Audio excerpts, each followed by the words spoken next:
So we are here with a legend of political journalism. Is that a fair way to describe you, Michael? Certainly not. A myth, more like.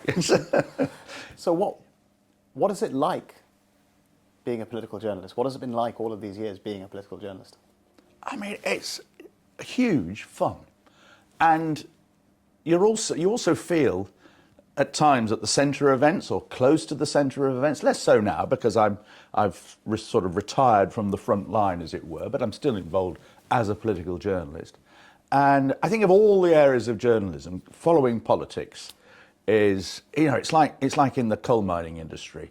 There are face workers, who actually cut the coal deep underground, and we are the face workers of the whole of journalism. And so, a lot of the best journalists become political correspondents, and we are, you get to know people in power.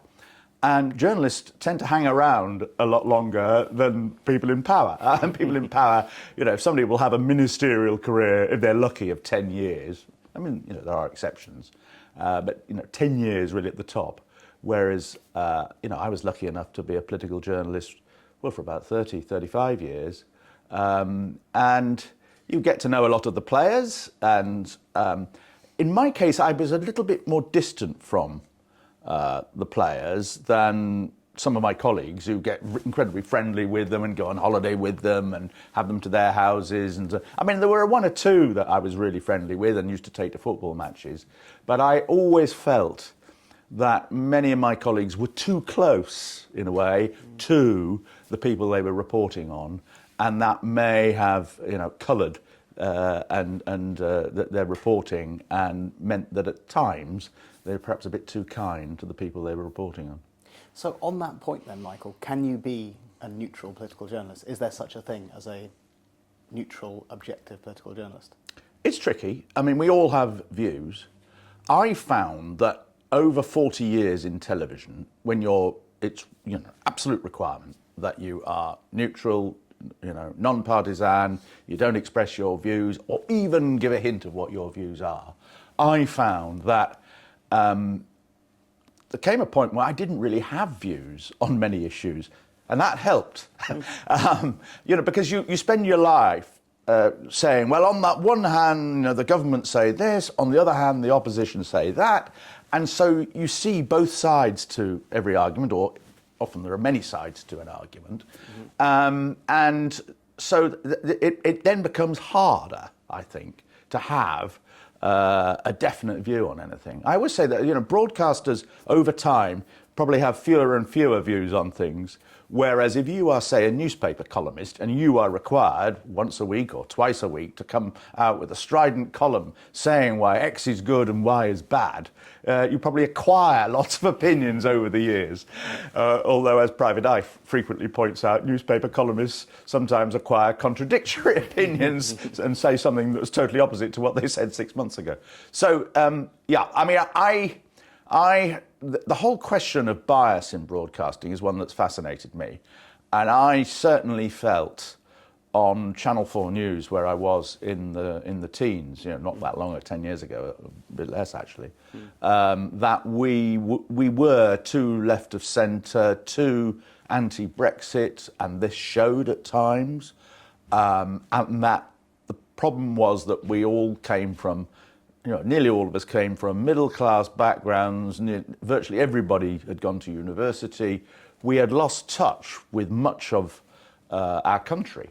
And that's why so many people on the programme, and so many people in broadcasting as a whole, were astonished when the country voted for Brexit.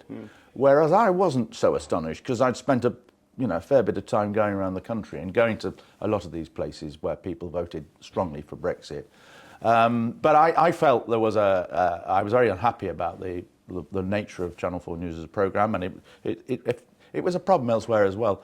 And now it's the other way. I mean, I appear on GB News, but I've said 6 times on air on GB News they should be closed down by Ofcom, the regulator, because they're biased the other way, and that's not fair. That is, in my view, against the rules under which we, as broadcasters, are required to work. If we want to change the rules, that's fine, but that should be agreed by Parliament and after a public debate. Interesting. And it's very clear, speaking with you, Michael, that you fizz with energy for politics. Like you love covering this, talking about this, following this. Was that always the case? Could you maybe get a little bit biographical for us? When did this all begin? When did this interest begin? In your childhood, or was it later? I was interested in politics from a very young age. I remember having a conversation with my mother in the 1960s. So it must be rough, when I was about 7 or 8, I think. And I said something like, "How do you get to be king or queen, rather?" And she explained that. That was a hereditary thing, and that wasn't available in my case. "How do you get to be Pope?" I asked. I don't know why, because we weren't Catholic. We're not Catholics. And then I said, "Well, how do you get to be Prime Minister?" And she explained. And then she said, and then I said, "So who's the Prime Minister now?" And she said, "It's a man called Harold Wilson." And she said, "Oh, I had such high hopes in that man." And I thought, that's interesting. And that was the first... and that's sort of been the theme of my life, in a way, the high hopes, particularly on the left, that people have in their leaders. Wilson, Blair, Carter, Obama, and how those hopes are always dashed. Messiah leaders always end up disappointing. And I remember vividly at primary school how the school would close on election day in order to allow it to operate as a polling station. And I remember a teacher showing me showing us all the polling booth, the wooden polling booths which were brought in. But I suppose it was always quite a political family. My parents had actually met at Cambridge University because they had been successive officers of the Socialist Club, which was a club to the left of Labour. It wasn't quite communist, but it was to the left of Labour. And so they talked about it. There were political, but they weren't active in politics when I was a child. And then once, and I remember, following elections, following the news a lot. And I remember one year I got a diary, a 5-year diary, and I thought, right, I shall write out the headline in the Guardian every day. I shall write into the diary, which I managed to keep for about 6 months. And then when I was about 15, I started reading the paper every day. And I then, for the first time, got involved in the 1974 election as an activist, joined the Labour Party, got heavily involved in my local Labour Party, held office in the Young Socialists and as an officer of the party. And that was my ambition. And also I'd done debating at school. And I think it was from the time when I'd done debating at about 11 or 12. And it was then I decided I was going to be Prime Minister. And that was my ambition. I was going to go into politics. And so journalism initially was something to do in the meantime, because when I came down from Oxford in 1980,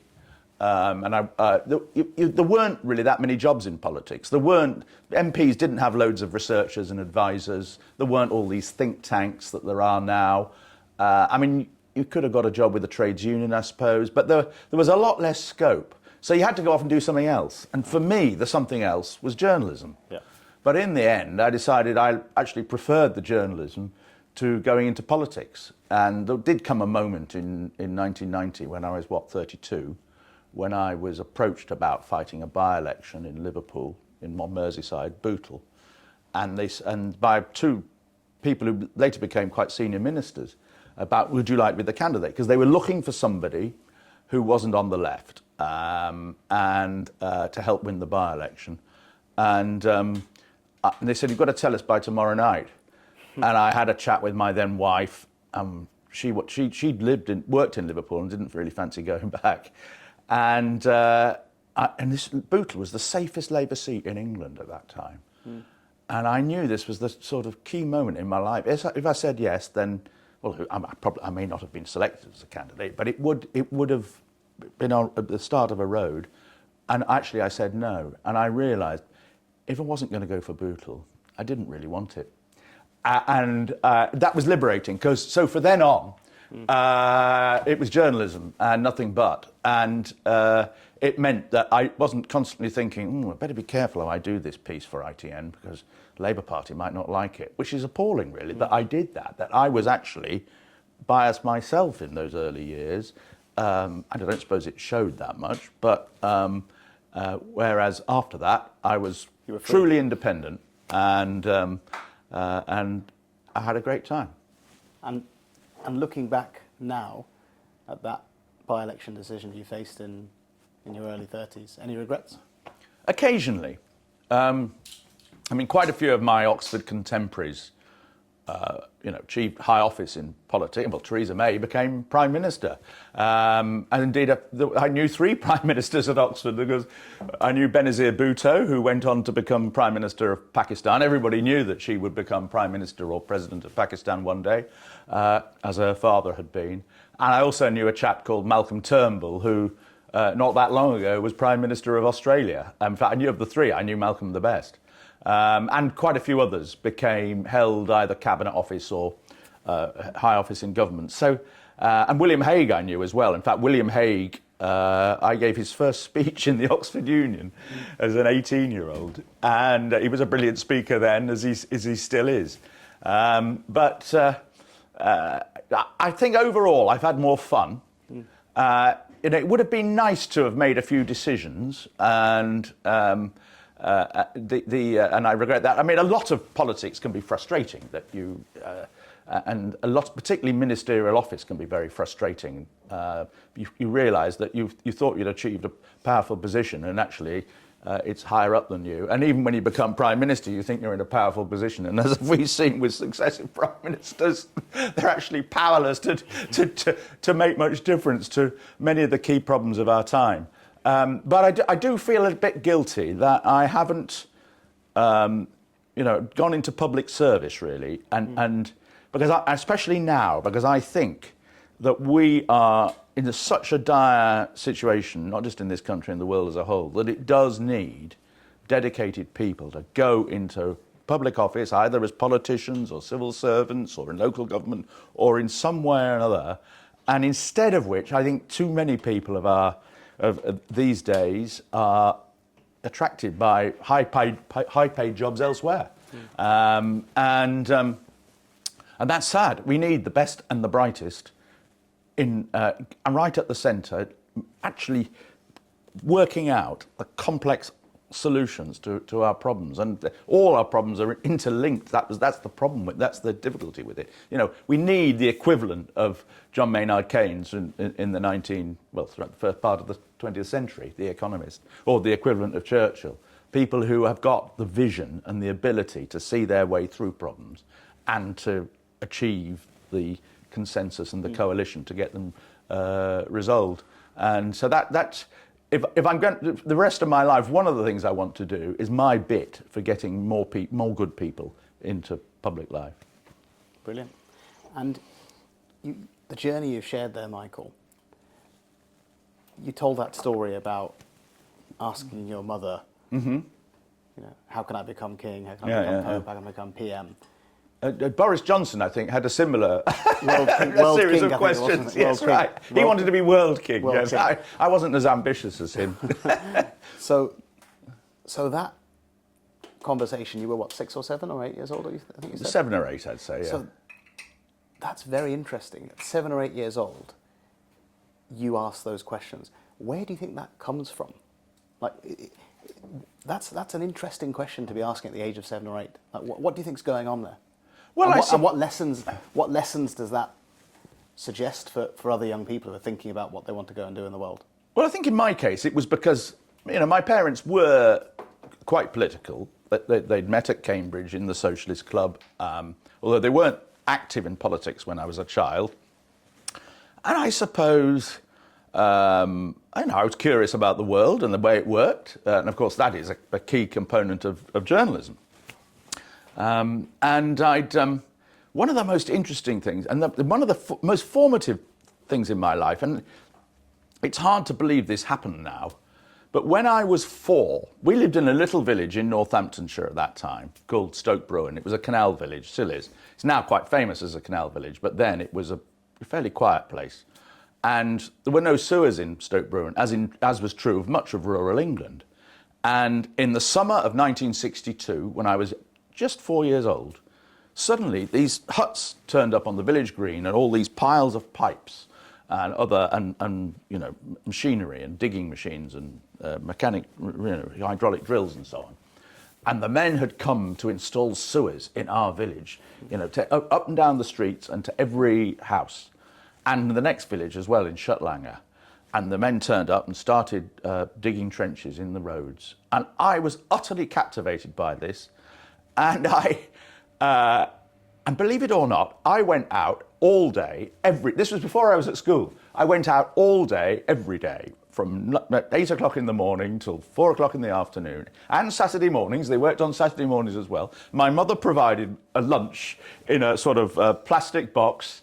And I used to take a magazine called Wonderland. To say I read it was wrong because I couldn't read, but I watched it, looked at the pictures, and while they were reading their tabloid newspapers in the hut, the men looked after me. There is a picture of this somewhere. And living with those men for about 8 months, working class, some of them are Irish, really tough guys, and putting in the sewers and learning how sewers were put in and all of that was incredibly formative, really. And I think it actually helped. It gave me it showed my desire to explore. It gave me a certain independence. I needed a certain independence because my mother had triplets, less than 2 years after me. Born in 1960. So that was, she was glad to get me out of the house, frankly. And it was such a quiet village that it was unlikely I was going to get into trouble. No parent would allow that these days. But it was, and when I had to finally go to school in primary school in April '63, after the long winter, which I cried when the long winter came along. It meant the sewer men couldn't do any work. And B, I then cried when I had to go to school because I couldn't go out with the sewer men every day. And although I still went on Saturday mornings, and I think it taught me a lot, that. And a middle-class boy learning to get on with working-class workmen. And it was the favourite time of my life, the greatest time of my life. Sounds amazing. And you said there that parents wouldn't allow that these days. Yeah. Should parents allow that these days? Well, I think, I think on the whole, we parents, and I'm, still a parent. Well, my daughter's just turned 18, so I suppose technically she's grown up now. But I think we are a bit too cautious. And I mean, later on, when I was 9 or 10. My mother let me. My father, I think, was a bit unhappy about it. But if my parents let me go all over the country generally with friends, train spotting. So I'd go on. And we lived in Manchester by then, so we regularly go on trips to Doncaster or Newcastle or Liverpool.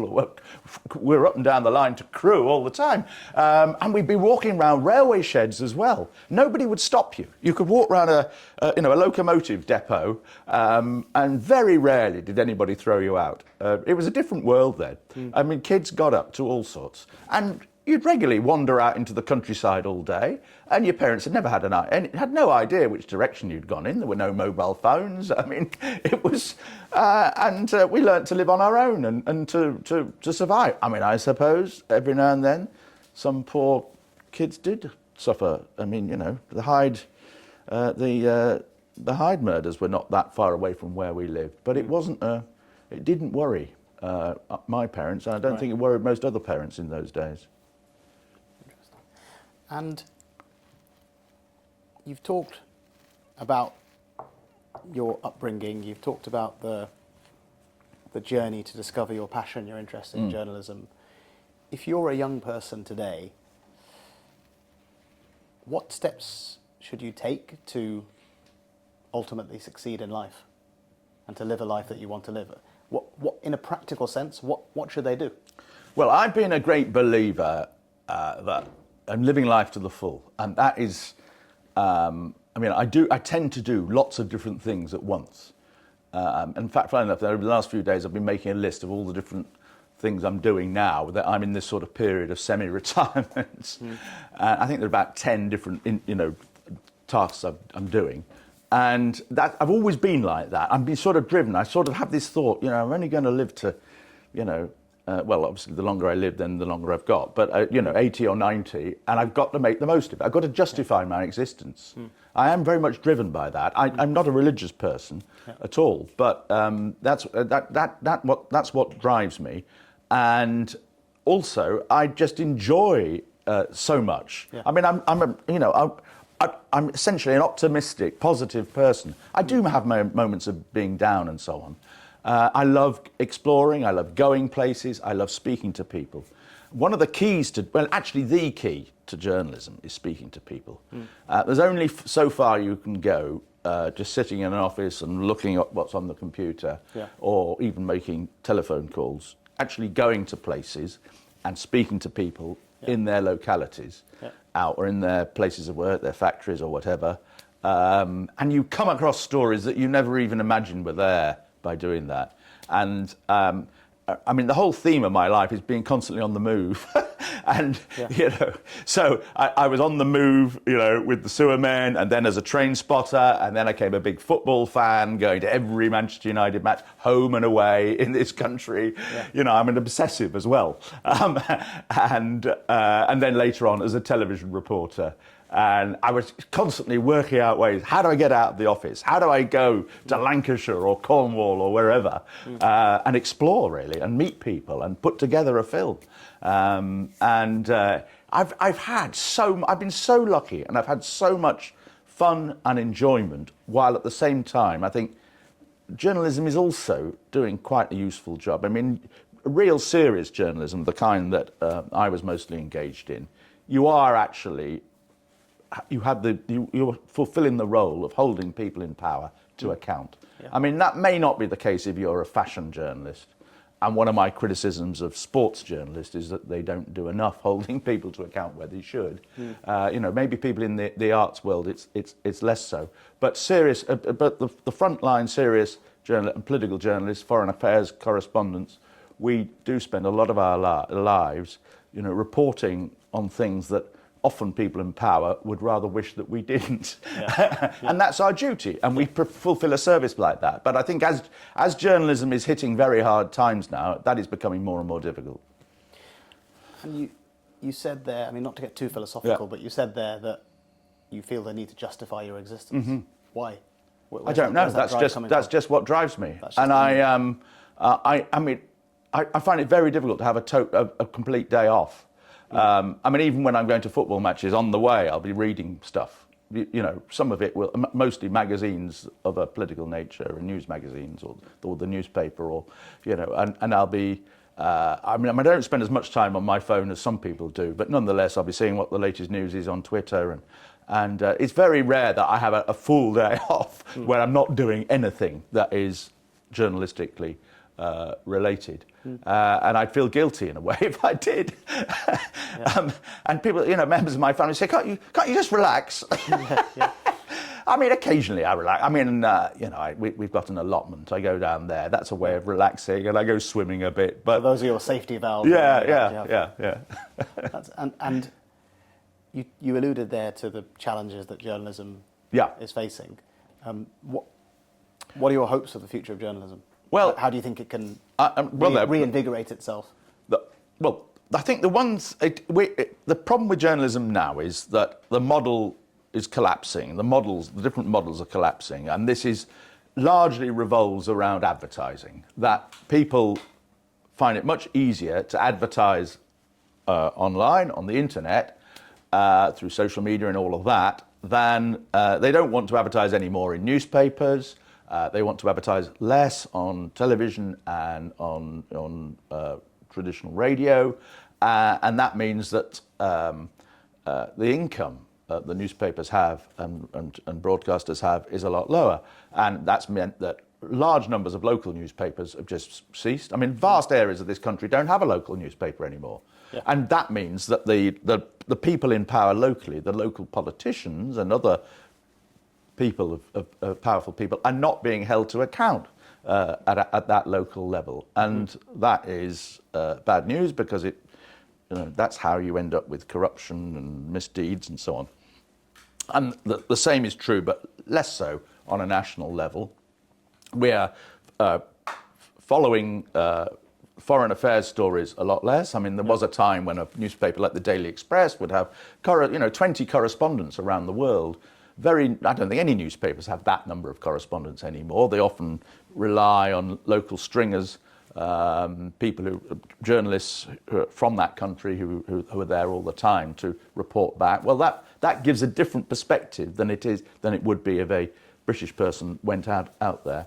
And the industry has become very, very poorly paid. I mean, when I went into ITV from Oxford in 1980 and then went to Channel 4 in 1980, Channel 4 News in 1982, there was a lot of money in television and it was well paid. And at one point we used to get, very generous overtime and all of that. Now, I mean, in a way, there was too much money floating around in television. Now, there are a lot of people who are going into journalism from, good universities and are starting really at the minimum wage. And that requires a lot of sacrifice. Now, if they persist and their talents shine, they will go up the ladder and they will be better paid. And some of them will become star names. Only a handful, though, will be star names, star columnists, star broadcasters, star presenters, and will be very well paid. But I think if I was to start now, I would have to accept the fact that my earnings over a life would be perhaps a half or a third of what they've been over my career. Yeah. And so that is a deterrent for good people going into journalism.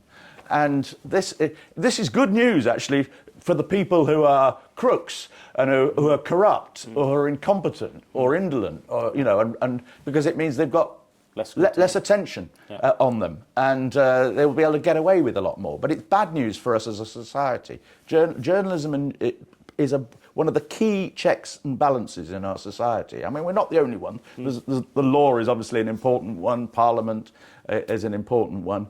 But without powerful journalism, then society isn't as well run. I mean, there are a lot of faults with journalism. I accept that. There are corrupt journalists, phone hacking. We tend to, concentrate on the low-hanging fruit, the easy stories. Lots of financial stories are incredibly complicated, so we avoid them.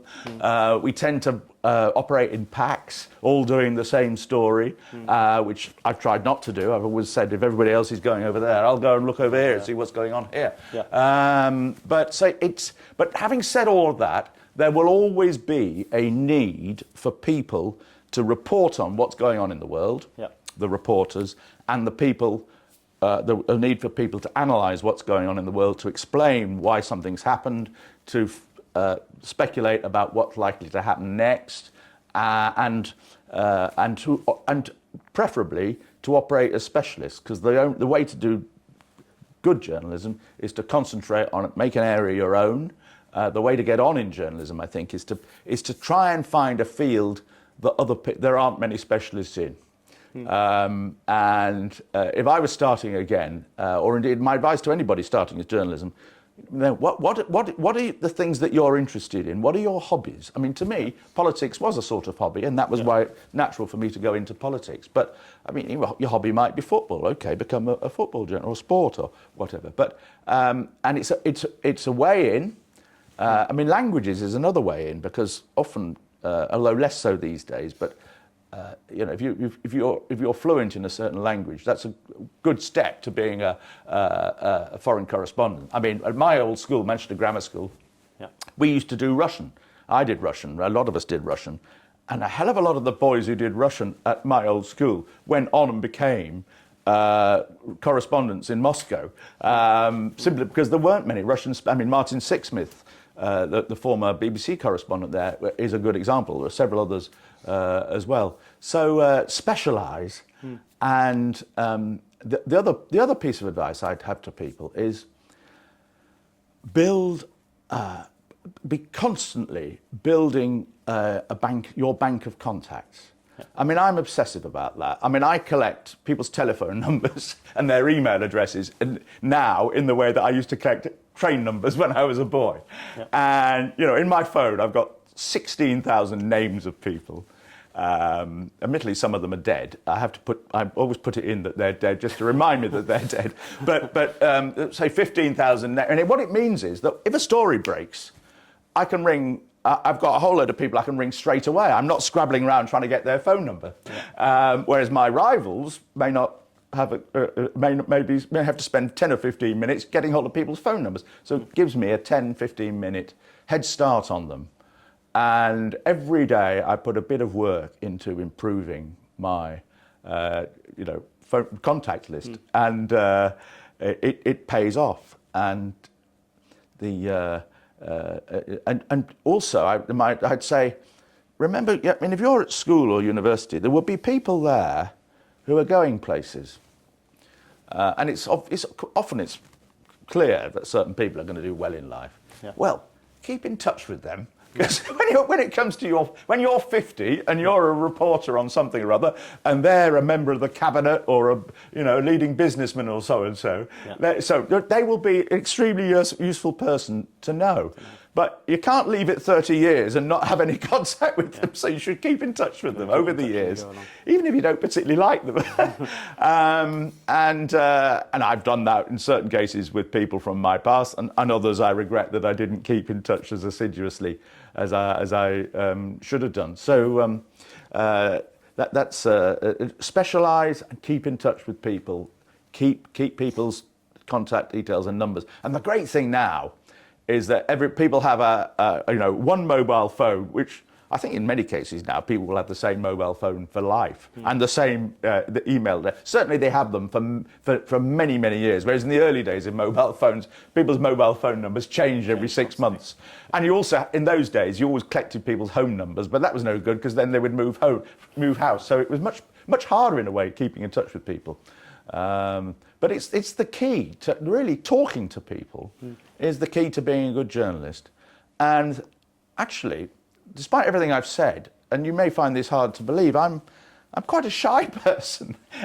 I find it difficult to pick up the phone at least I certainly did in the early days, to pick up the phone to somebody important that I've never met before. And I sort of learned how to do it, but I said, well, look, Michael, I said to myself, just pretend you're not Michael Crick, ordinary human being.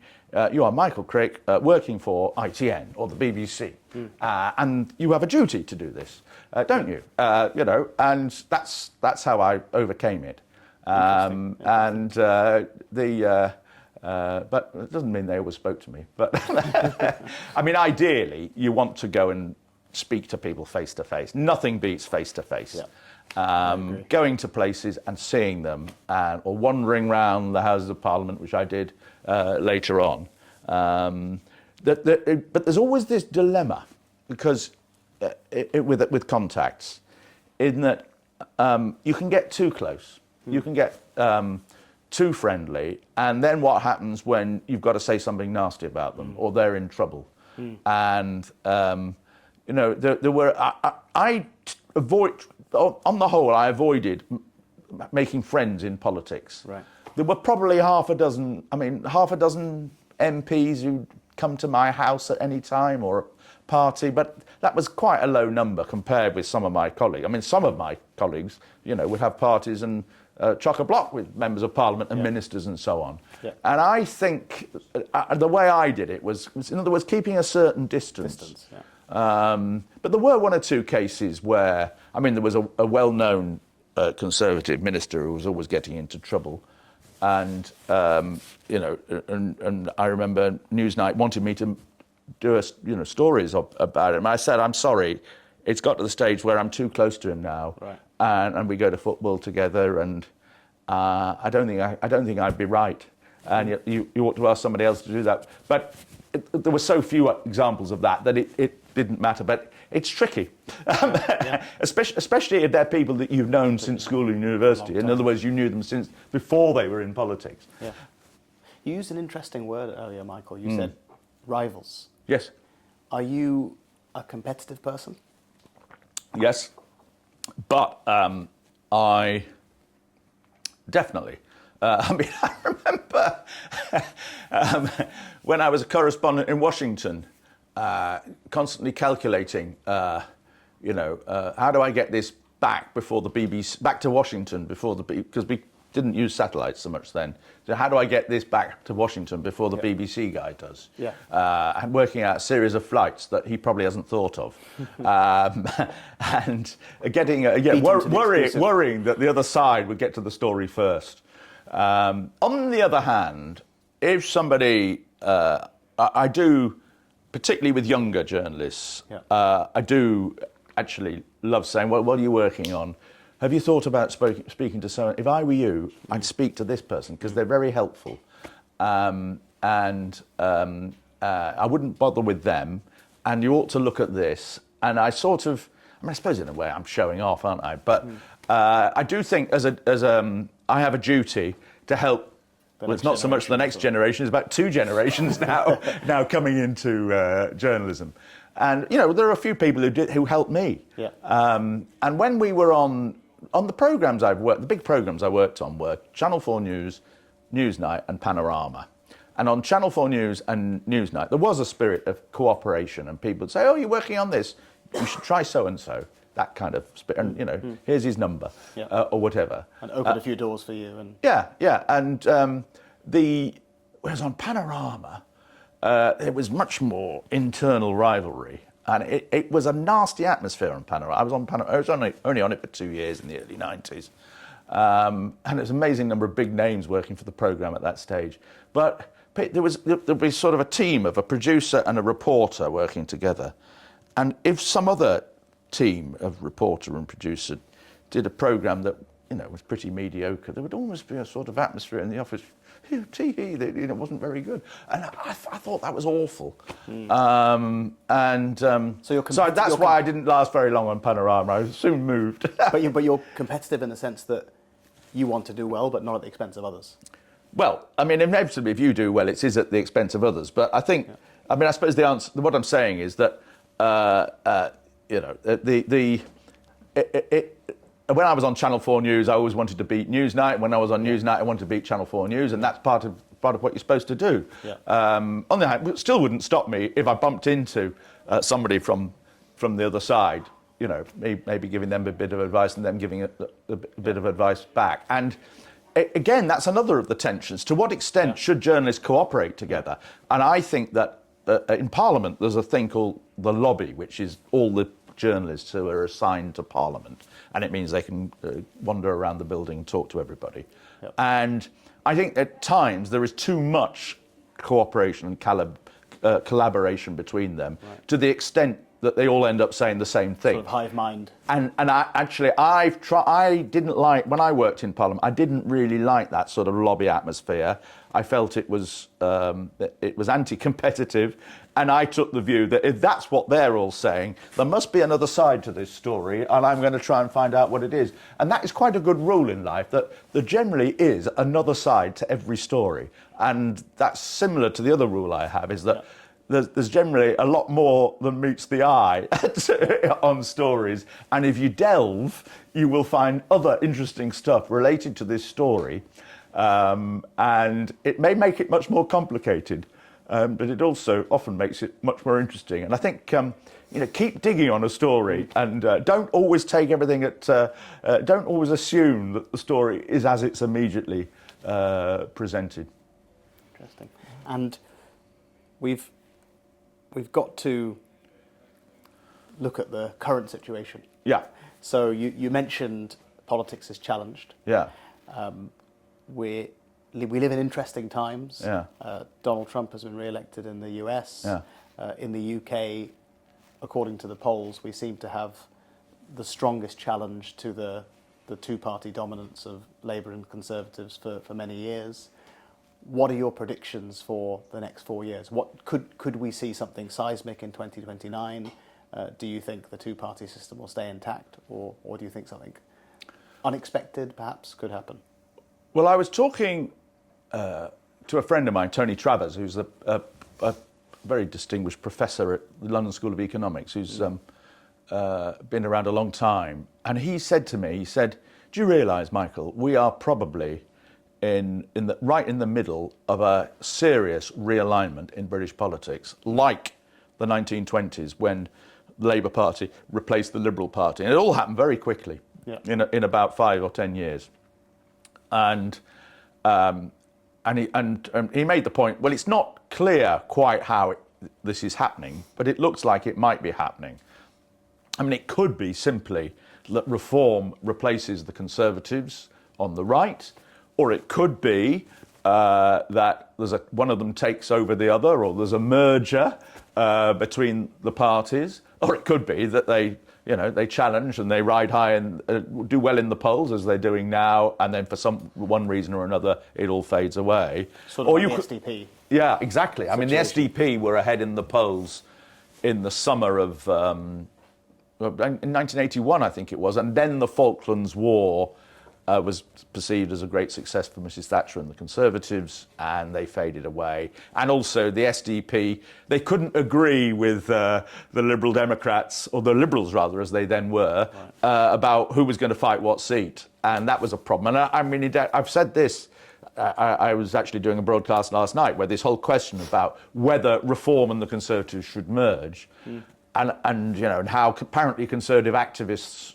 a majority think that's a great idea. Right. Well, they may think it's a great idea in principle, but how are you going to persuade Conservative councillors on the ground that in that constituency the party should stand aside for the Reform Party? Because they'll think, well, that's going to ruin my chances of getting elected as a local councillor. And so it gets very, very complicated. The other thing we may see, I certainly think we're likely to see it in local government, is coalitions between Labour and the Conservatives to keep Reform out. And there is an affinity of interest, we're seeing right now, between Labour and the Conservatives. And as you'll know, there are proposals to abolish the council elections in certain places this year, because those councils are going to be abolished themselves in a year or two down the road. And I think Labour and the Conservatives, there's an element of conspiring together to abolish the elections next May in those places in order that neither of the parties will be embarrassed by Reform doing really well. And there are occasions when the big parties, tacitly could work together. And I think this could be one of them. But more importantly, I think that if you've got a situation, say, where Labour's got 30% of the seats on the council, the Conservatives have got 30%, and the Reform's got 40%. Reform would normally, get first dibs of whether they run the council. But the other two parties come together and say, well, together we're 60, bye-bye Reform, you can't run the council here. And you could see that at a national level. So, in other words, who knows? It's going to be fascinating. And not only are Reform doing well, there was a poll this week where Reform were on about 25, 26, the Liberal Democrats were on 14, and the Greens were on 9. Well, if you add those three together, that's 49%. So, in other words, nearly half of the electorate is voting for what were considered minor, not really minor, but secondary parties, not the big two. The big two are in big trouble. But the outcome of all this could be, you might see a merger between Labour and the Lib Dems, or Lib Dems and the Greens, or maybe all three.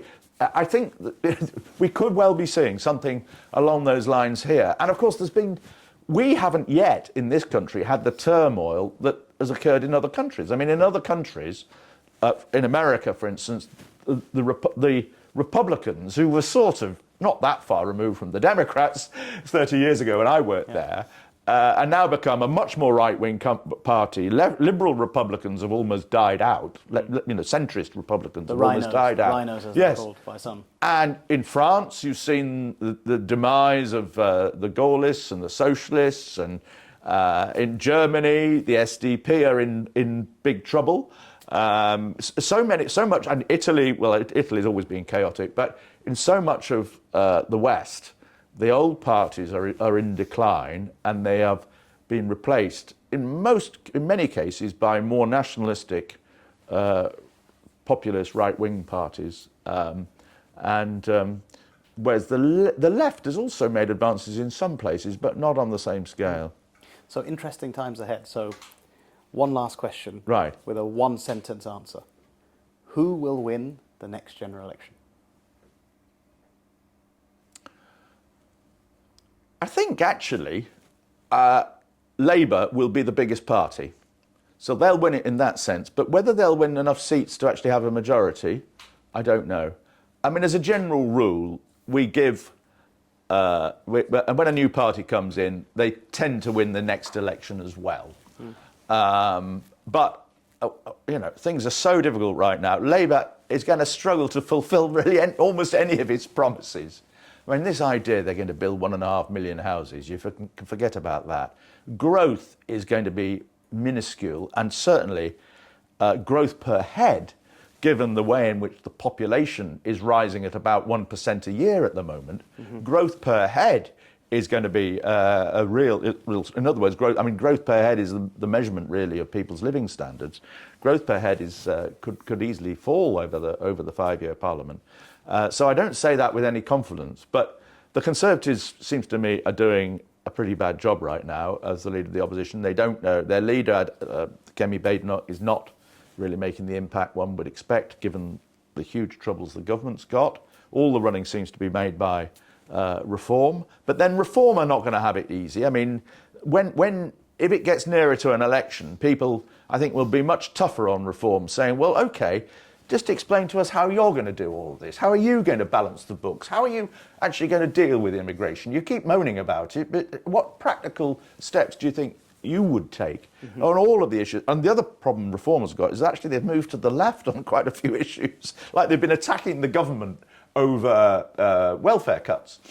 They've been advocating the nationalisation of certain utilities. Well, how does that stand with the sort of traditional free market economics of Reform? Where do they stand on the big issues of our time in terms of global warming and Ukraine and so on? So that's the problem if you're a party of protest. The protest bit is the easy bit. It's actually coming up with a constructive alternative. Now, it's possible that the public will just say, well, we don't really care about their alternative. Anybody would be better than this lot, or the previous, Labour, or the previous lot, Conservatives. Let's give them a chance and see how they do.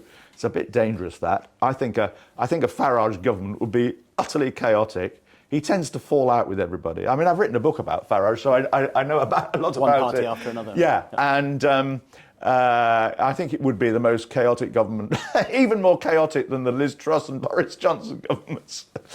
Well, it will be very interesting to see what happens in the next few years. And Michael Crick, thank you very much. Thank you. It was fun.